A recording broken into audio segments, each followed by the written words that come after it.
स्वागत है दोस्तों। आज के मुख्य समाचार में आज देश और दुनिया से कई अहम और बड़ी खबर आ रही है। बात करेंगे हर खबर पर विस्तार से।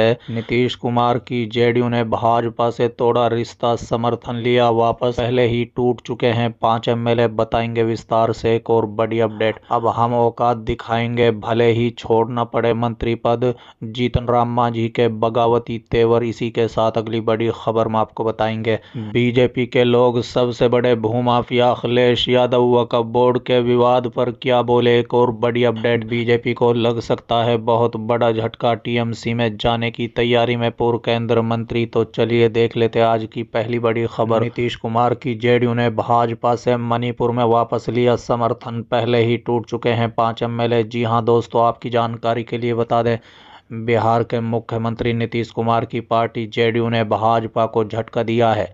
जेडीयू ने पूर्वोत्तर राज्य मणिपुर में भाजपा सरकार से समर्थन वापस ले लिया है। 60 सीटों वाली असेंबली में भाजपा के पास बहुमत से कहीं ज्यादा 37 सीटें हैं, लेकिन एक सीट वाली जेडीयू भी उसके साथ ही थी, बता दें। लेकिन अब नीतीश कुमार की पार्टी ने भाजपा सरकार से अलग होने का फैसला लिया है। बीते करीब 2 सालों से अशांत चल रहे मणिपुर में भाजपा के लिए ये झटके की तरह है, जो पहले ही कानून व्यवस्था को लेकर विपक्ष का दबाव झेल रही है। इसी बीच पटना से खबर आई कि पार्टी मणिपुर में अपने प्रदेश अध्यक्ष वीरेंद्र सिंह को भी पद से हटा रही है। सूबे में भाजपा की 37 सीटों के साथ अपने दम पर सरकार है, जबकि एनपीएफ के पास 5 सीटें हैं और एनपीएफ के पास 7 हैं।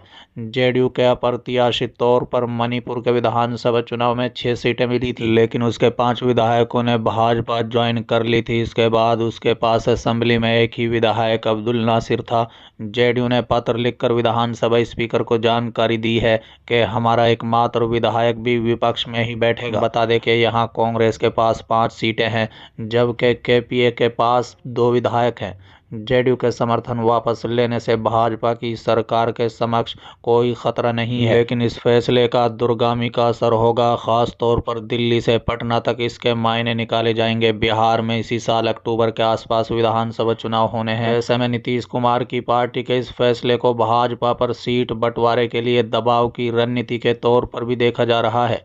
मणिपुर में बीरेन सिंह भाजपा के मुख्यमंत्री हैं, जिन पर हिंसा के नियंत्रित न करने का आरोप लगते रहे हैं।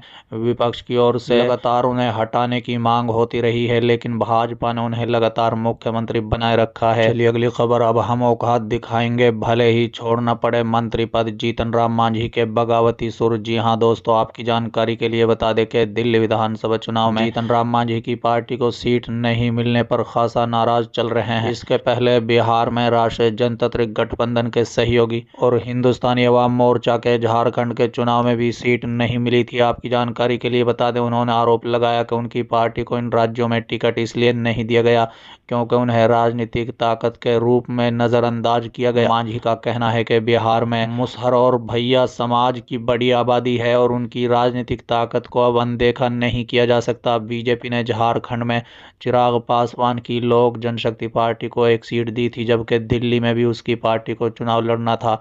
इन दोनों ही राज्यों में हिंदुस्तानी अवाम मोर्चा की कई सीटें नहीं मिली, जिससे जीतन राम मांझी बेहद निराश हैं।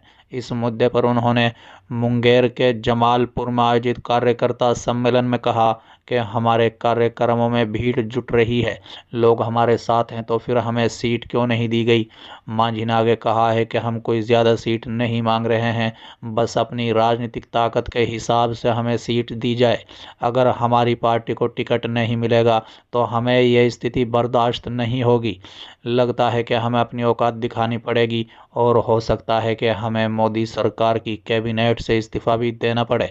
चलिए अगली खबर। बीजेपी के लोग सबसे बड़े भूमाफिया अखिलेश यादव वक्फ बोर्ड के विवाद पर क्या बोले। जी हां दोस्तों, आपकी जानकारी के लिए बता दें, सपा प्रमुख अखिलेश यादव ने बीजेपी पर बड़ा आरोप लगाया है। उन्होंने कहा है कि भारतीय जनता पार्टी के जमीन मिल जाए वहीं लग जाते हैं।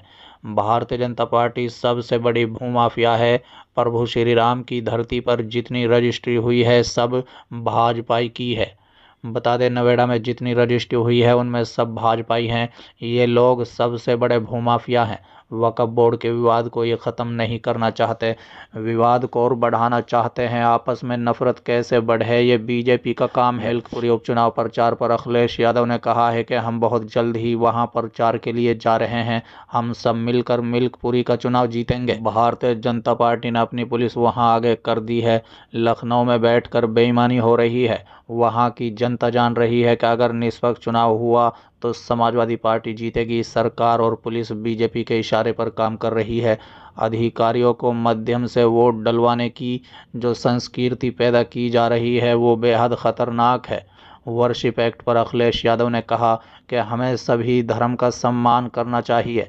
ये देश तभी है जब सब धर्म का सम्मान करें। ये पंथ निरपेक्ष देश है। भारतीय जनता पार्टी समय समय पर ऐसा काम करती है जिससे समाज में नफरत बढ़े। उनको बेरोजगारी पर कोई बात नहीं करनी है, उनको गरीबी पर कोई बात नहीं करनी है, उनको देश के विकास के बारे में कोई बात नहीं करनी है।